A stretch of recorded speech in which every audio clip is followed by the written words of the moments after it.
आज की ऑनलाइन कक्षा में आप सभी का एक बार फिर से हार्दिक स्वागत है। आज मैं यहाँ आपके लिए एक टॉपिक लाया हूँ कक्षा 11 के विषय अकाउंटेंसी में बैंक समाधान विवरण यानी bank reconciliation statement. Bank reconciliation statement. तो अभी हमने पिछली वीडियो में जो टॉपिक पढ़े थे वो कैश बुक से संबंधित टॉपिक था। कैश बुक में सिंपल कैश बुक पढ़ी थी, 2 खाने वाली रोकड़ बही पढ़ी थी और 3 खाने वाली रोकड़ बही पढ़ी थी। 3 कॉलम कैश बुक। तो 3 कॉलम कैश बुक में आप लोगों ने देखा कि कैश के साथ साथ एक बैंक का कॉलम भी था दोनों ओर, यानी कि जो व्यापारी अपने यहाँ नकद लेन देन करता था वो उस नकद लेन देन के साथ साथ बैंक से लेन देन भी करता था और उस बैंक से किए गए लेन देनों को अपनी रोकड़ बही में भी लिखता था। ठीक है, यानी जब व्यापारी कैश बुक बना रहा था तो कैश बुक के साथ साथ वो बैंक की भी लेन देन अपनी यहाँ नोट कर रहा था। यानी अगर बैंक में कोई अमाउंट बढ़ती थी तो वो डेबिट साइड में लिखता था और बैंक द्वारा कोई भुगतान किया जाता था वो क्रेडिट साइड में लिखता था। तो इस प्रकार व्यापारी अपने यहाँ बैंक से हुए लेन देनों का भी लेखा रखता है। ठीक है, तो बैंक समाधान विवरण क्या है, ये बात आज उसी से रिलेटेड आगे बढ़ेगी। इसको समझने के लिए आपको वीडियो को पूरा देखना बहुत जरूरी है। ठीक है, तो बैंक समाधान क्या है। देखिए, जब हम बैंक में करंट अकाउंट यानी चालू खाता खोलते हैं, व्यापारी कभी बैंक में करंट अकाउंट खोलता है तो इस करंट अकाउंट पर जो पासबुक है वो क्या होती है। पासबुक क्या होती है, पहले तो ये समझिए। पासबुक होती है जो आपका बैंक में खाता है उस खाते की नकल करके आपको जिस पुस्तक में दी जाती है वो पासबुक होती है। यानी आपकी पासबुक में जो एंट्री होंगी वो बैंक के यहाँ आपके खाते के लेजर में भी वही एंट्री होंगी। जो आपका लेजर होगा, जो खाता होगा, उसमें भी जो एंट्री होंगी वो आपको पासबुक में प्रिंट करके दे दी जाती हैं।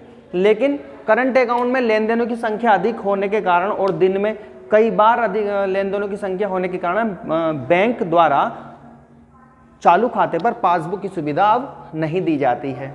अब पासबुक करंट अकाउंट पर नहीं दी जाती है, लेकिन चेकबुक जरूर दी जाती है, क्योंकि मोस्टली लेन देन चेकबुक के माध्यम से ही किए जाते हैं। चेकबुक और पे इन स्लिप जिससे पैसे जमा किए जाते हैं खाते में, ये आपको मोस्टली मिलती हैं, पासबुक नहीं मिलती है। तो चेकबुक क्योंकि लेन देन अधिक होते हैं इसलिए चेकबुक मिलती है, पासबुक इसलिए नहीं मिलती क्योंकि लेन देनों की संख्या ज़्यादा होती है। तो अब जब पासबुक हमारे पास होती है तो हम क्या करते हैं, कितना पैसा है हमारे खाते में, हम ये जानने के लिए क्या कर लेते हैं, पासबुक को प्रिंट करा लेते हैं, बैंक में ले जाकर उसकी एंट्री करा लेते हैं, हमें पता चल जाती है कि हमारे खाते में इतना पैसा है। अब चूँकि करंट अकाउंट पर तो पासबुक ही नहीं मिली है, यदि व्यापारी जानना चाहे कि उसके खाते में कितना पैसा है तो वो कैसे जाने, उसके पास तो पासबुक है नहीं, वो किसी को पासबुक प्रिंट कराने के लिए बैंक भी नहीं भेज सकता, तो कैसे जाने वो। तो वो क्या करता है, समय समय पर अपने जो उसका धन जमा है उसकी जानकारी बैंक से प्राप्त करता रहता है, कितना जमा है कितना जमा है इस समय इस डेट में। तो उसके लिए क्या करता है, वो एक निश्चित समय पश्चात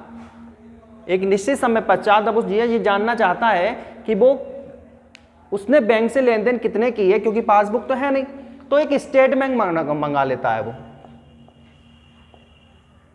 बैंक से एक स्टेटमेंट दे दिया जाता है जो कि एक अवधि से, मान लीजिए उसने 28 फरवरी तक का स्टेटमेंट मंगा रखा है, अब वो अप्रैल में यदि स्टेटमेंट मंगा रहा है तो 28 फरवरी का तो पहले मंगा रखा है, अब उसके बाद का स्टेटमेंट बैंक उसको दे देगा जिसमें उस अवधि के बाद के सारे लेन देन होते हैं।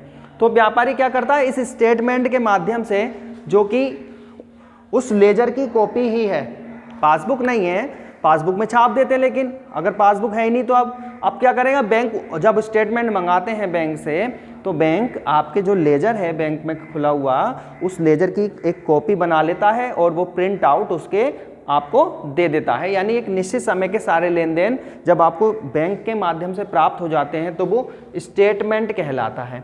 उस स्टेटमेंट में उस अवधि में बैंक से किए गए जितने भी लेन देन होते हैं वो इसमें दर्ज होते हैं। आपने कितने पैसे जमा करे, आपने कितने पैसे निकाले, किसने चेक, किसको चेक काट कर दिए थे, उसने पैसे लिए नहीं, बहुत बातें इसमें स्टेटमेंट में होती हैं। और वो इस स्टेटमेंट का मिलान अपने यहाँ कैशबुक से करता है, कैशबुक के बैंक कॉलम से, कैशबुक के बैंक कॉलम से करता है। इस स्टेटमेंट का मिलान कैशबुक का जो बैंक कॉलम होता है उससे करता है, क्योंकि इसी में तो बैंक से किए गए लेन देन होते हैं। अब यानी कि इसका बैलेंस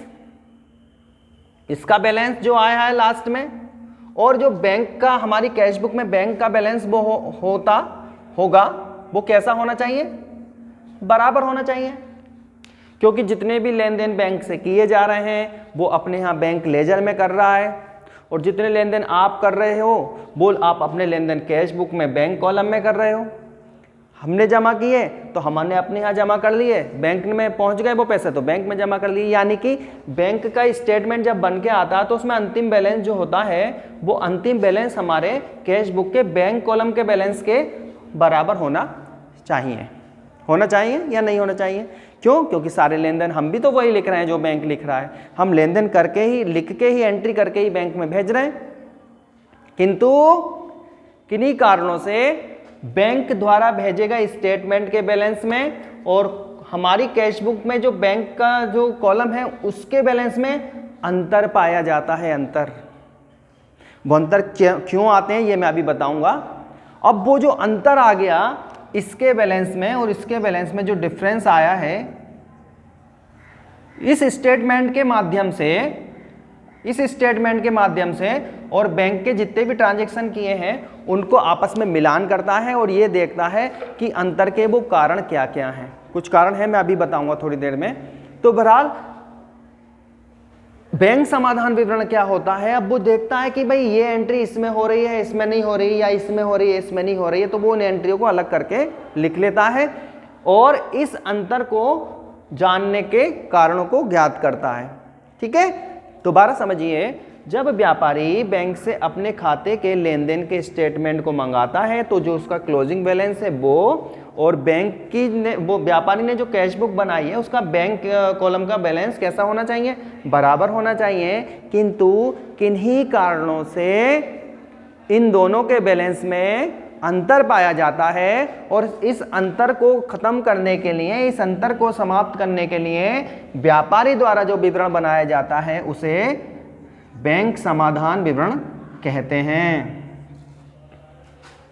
क्या समझे? यानी कि जो बैंक में चालू खाता है उसका बैलेंस और व्यापारी की कैशबुक का बैलेंस बराबर होना चाहिए, क्योंकि सारे लेन देन एक साथ लिखे जा रहे हैं। किंतु किन्हीं कारणों से इन दोनों के बैलेंस में, इन दोनों की बाकियों में अंतर पाया जाता है और उस अंतर को समाप्त करने के लिए व्यापारी द्वारा जो विवरण बनाया जाता है, याद रखिए ये बहुविकल्प में भी आ सकता है, व्यापारी द्वारा या बैंक के ग्राहक द्वारा जो विवरण बनाया जाता है वो बैंक समाधान विवरण कहलाता है। ये एक व्यापारिक प्रलेख नहीं है, बैंक समाधान विवरण व्यापारिक प्रलेख नहीं है। जिस तरह व्यापारिक प्रलेख आगे अंतिम खाते के अंतर्गत व्यापार खाता, लाभहानि खाता, चिट्ठा होता है, ये व्यापारिक प्रलेख नहीं है। ये व्यापारी द्वारा अपने बैलेंस को मिलाने के लिए बनाया गया एक पर्सनल विवरण है। इसका व्यापारिक विवरणों से, व्यापारिक प्रपत्रों से कोई मतलब नहीं है। ठीक है, एक बात और समझते हैं अभी दोबारा। जो बैंक का बैलेंस है, जो बैंक में आपका खाता खुला है उसका बैलेंस और जो आपने कैशबुक बनाई रखी है उसका बैलेंस, बैंक का मतलब यहाँ पे आपके बैंक के बैलेंस से है। ठीक है, बैंक का मतलब यहाँ आपके बैंक के बैलेंस से है और यहाँ पे मतलब है कैशबुक के बैंक कॉलम के बैलेंस से। तो जब जितने भी लेन देन वो बैंक से करता है उसकी एंट्री कहाँ करता है, आपको पता है कैशबुक में कर लेता है। भुगतान करा तो भुगतान की एंट्री कर ली, जमा करे तो जमा की एंट्री कर ली। इसी तरह वो एंट्रियाँ यहाँ पे भी भुगतान करा तो माइनस हो गई और जमा करा तो प्लस हो गई। तो इन दोनों का अंतर कैसा होना चाहिए, बैलेंस कैसा होना चाहिए, अंत में बराबर होना चाहिए। किंतु किन्हीं कारणों से बैंक की जो बैलेंस है उसमें और व्यापारी का जो कैश बुक का बैलेंस है उसमें अंतर पाया जाता है, और इस अंतर को समाप्त करने के लिए व्यापारी जो विवरण बनाएगा वो बैंक समाधान विवरण कहलाता है। एक तरह से अर्थ के रूप में इसे समझेंगे, अब मैं बोलूँगा।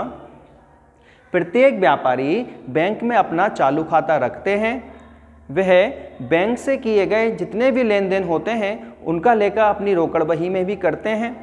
इस प्रकार व्यापारी के बैंक खाते की बाकी और उसके कैश बुक की बाकी समान होनी चाहिए, किंतु किन्हीं कारणों से इन दोनों बाकियों में अंतर पाया जाता है, और इस अंतर को समाप्त करने के लिए व्यापारी द्वारा जो विवरण बनाया जाता है वो बैंक समाधान विवरण कहलाता है। ठीक है, ये तो इसका अर्थ था। अब बात चलती है उन कारणों की कि ये अंतर आते क्यों हैं, ये अंतर आते क्यों हैं। तो पहला देखते हैं, कुछ अंतरों पर विचार करते हैं कि उसके अंतर के कारण क्या हैं। ठीक है, यानी कि हमारा टॉपिक है इसके बाद अंतर के कारण। पहला कारण देखिए, हम अपनी जगह हैं और बैंक अपनी जगह बैठा है।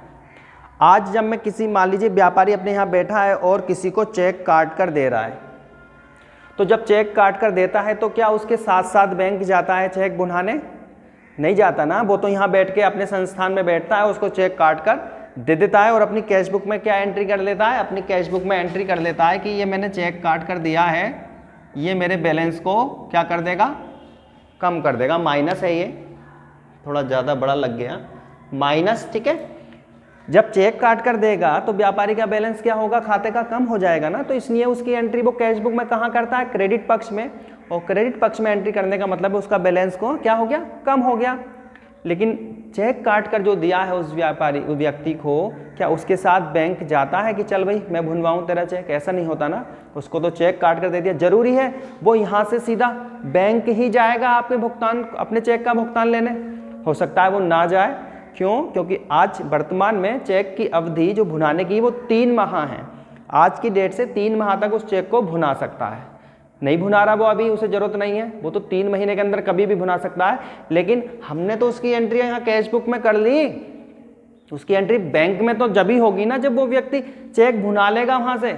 उसने चेक भुनाया नहीं है, यानी बैंक का बैलेंस कम नहीं हुआ है, बैंक का बैलेंस कैसा है, आज भी उतना ही है जितना पहले था। हमने एंट्री कर ली, माइनस कर लिया, बैंक ने माइनस क्यों करेगा जब वो पहुंचे ही नहीं है? तो यानी बैंक का बैलेंस हमारी कैशबुक के बैलेंस से बड़ा हुआ है। पहला कारण ये हो गया, यानी चेक काट कर दे देना, इसे निर्गमित चेक बोलते हैं। निर्गमित चेक का मतलब है चेक काट कर दे दिए, कैशबुक में एंट्री कर ली, वो व्यक्ति बैंक ही नहीं पहुंचा, तो बैंक का बैलेंस तो नहीं घटेगा ना। पहला कारण यही होगा, बैंक का बैलेंस बढ़ा हुआ होगा और हमारी कैशबुक का घटा हुआ होगा। ठीक है, दूसरा कारण, जब हमें व्यक्ति से चेक मिलते हैं और उस चेक को हम बैंक में जमा करा देते हैं, तो हम याद रखें हमने चेक जमा कराया है, कैश जमा नहीं कराई है जो उसकी हाथ के हाथ एंट्री कर दे। वो चेक की एंट्री बैंक खाते में जब की जाती है जमा होने की, जब उस चेक का रुपया बैंक वसूल कर ले। आज यदि हमने चेक जमा किया है तो उसका रुपया तो वसूल नहीं हुआ है ना, लेकिन हम अपनी कैश बुक में क्या एंट्री कर देते हैं, हम ये सोचते हैं कि ये चेक जमा हो ही जाएगा और हम अपने बैलेंस को बढ़ा लेते हैं। बैंक जब बढ़ाएगा आपके खाते का बैलेंस, जब बैंक उस चेक के रुपये को दूसरे बैंक से वसूल कर लेगा, तब वो आपके खाते में जमा करेगा। हो सकता है उस चेक का रुपया वसूल ना हो, कोई कारण ऐसा हो जाए कि वो चेक बाउंस हो जाए, यानी कि उस चेक का भुगतान बैंक को तो मिला ही नहीं, और बैंक को नहीं मिला तो बैंक आपके खाते में एंट्री नहीं करेगा, यानी बैंक आपके बैलेंस को क्यों बढ़ाएगा, बैंक तो आपका बैलेंस कम ही रखेगा। तो इस हिसाब से आपका बैलेंस तो बढ़ गया और बैंक का बैलेंस आज भी उतना ही है जितना पहले था। दूसरा कारण है चेक जमा करना, जमा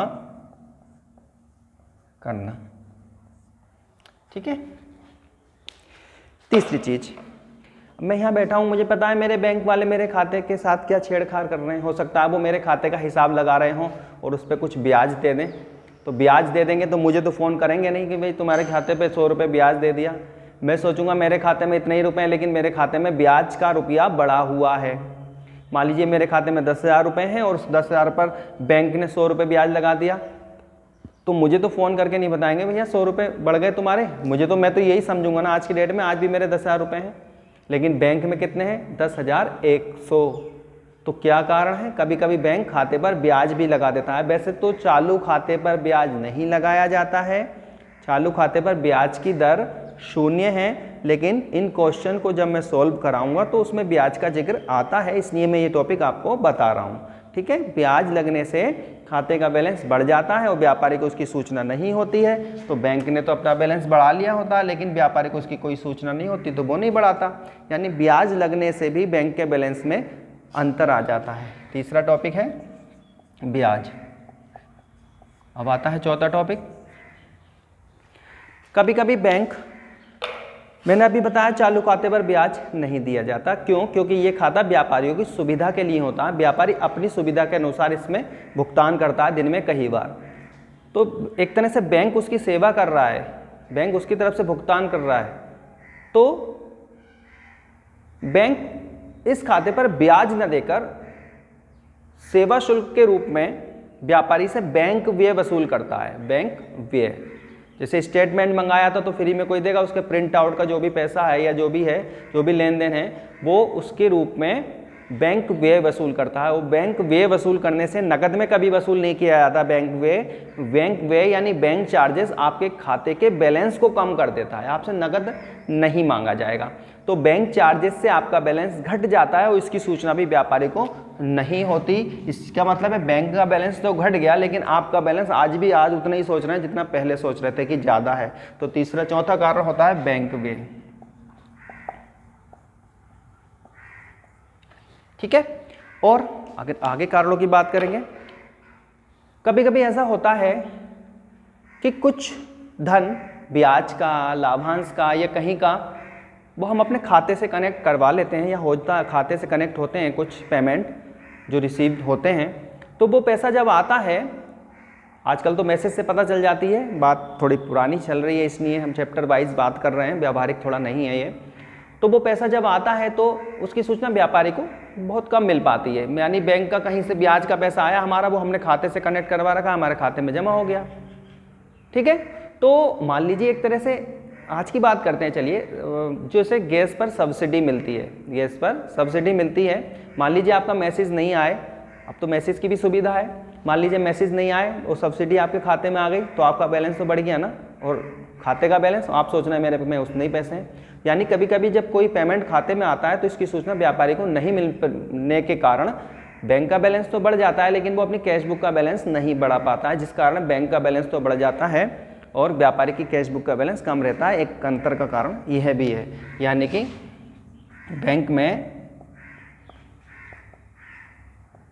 अन्य जमा, अब इसी समझिए ब्याज आदि। नेक्स्ट, कभी कभी कोई ग्राहक ऐसा होता है वो डायरेक्ट हमें पैसे ना देकर सीधे हमारे खाते में जमा कर देता है, तो इससे बैंक जो क्या होता है, बैंक का बैलेंस बढ़ जाता है और व्यापारी को इसकी खबर नहीं होती, और वो बैलेंस अपना एक निश्चित समय के अंदर खबर नहीं होती। ऐसा नहीं कि उसे खबर ना हो, मान लीजिए वो 31 मार्च तक का उसने स्टेटमेंट मंगाया, 31 मार्च को कोई पैसे, 31 मार्च से पहले वो पैसे भी जमा कर गया, तो अब उसे तो खबर नहीं है ना ऐसा, और ये अब उसे कब पता चलेगी, उसे पता चलेगी खबर जब वो स्टेटमेंट मंगाएगा, तो उस डेट में वो उसे की एंट्री करेगा। समझ में आई बात? मान लीजिए 15 मार्च को कोई हमारे खाते में पैसा जमा करा गया और हमें पता ही नहीं, हमने कैश बुक में 15 मार्च में एंट्री की ही नहीं। जब हमने स्टेटमेंट मंगाया तब हमें पता चलेगा अरे उन्होंने मेरे खाते में जमा कर दिए। तो पता तो देर से ही चली ना, 31 मार्च में मान लीजिए, तो जब तक तो कैश बुक में एंट्री नहीं हुई ना, तो कैश बुक का बैलेंस उस दिन के हिसाब से तो कम है और बैंक के हिसाब से ज़्यादा है ना, यही अंतर के कारण हो जाते हैं। यानी कि सीधे जमा बोल सकते हैं इसको, सीधे जमा। कभी कभी हम बहुत से भुगतान ऐसे करते हैं कि उनको बैंक से कनेक्ट करा देते हैं और जब उसकी अवधि आती है, उसका टाइम आता है, तो बैंक से खुद वो राशि कट जाती है। तो इस प्रकार बैंक हमारी तरफ से बहुत सारे भुगतान करता है जिसकी हमें एक निश्चित समय तक सूचना नहीं होती, तो हम तो अपने बैलेंस को बढ़ाए रखते हैं जबकि बैंक का बैलेंस कम हो जाता है। तो ये भी एक अंतर का कारण होता है उस दोनों के बैलेंस में, कैश बुक के और बैंक के बैलेंस में अंतर का कारण होता है, यानी कि बैंक द्वारा भुगतान, बैंक द्वारा भुगतान। ठीक है, तो और भी कारण है, फिलहाल ये मोटे मोटे के यहाँ कारण थे। ठीक है, और तो ये बैंक समाधान विवरण में के बैलेंस में यही अंतर के कारण हो जाते हैं कि कुछ एंट्री वहाँ हो गई हमें पता नहीं चली, या कुछ एंट्री हमने यहाँ कर ली वहाँ पता नहीं चली, तो यही तो अंतर के कारण हो जाते हैं। वही स्टेटमेंट से यहाँ निकल आते हैं, फिर उनकी सहायता से ही हम बैंक समाधान विवरण का क्वेश्चन को सोल्व करते हैं। ठीक है, अब बैंक समाधान विवरण बनाने की उपयोगिता क्या है, क्या फायदे हैं? एक तो बैंक समाधान विवरण बनाने से हमें सारे लेन देन पता चल जाते हैं, कैश बुक का बैलेंस कितना है वो पता चल जाता है, और कर्मचारियों द्वारा यदि कोई छल कपट किया गया है तो वो भी पता चल जाता है। तो आज बैंक समाधान विवरण में इतनी ही थ्योरी थी।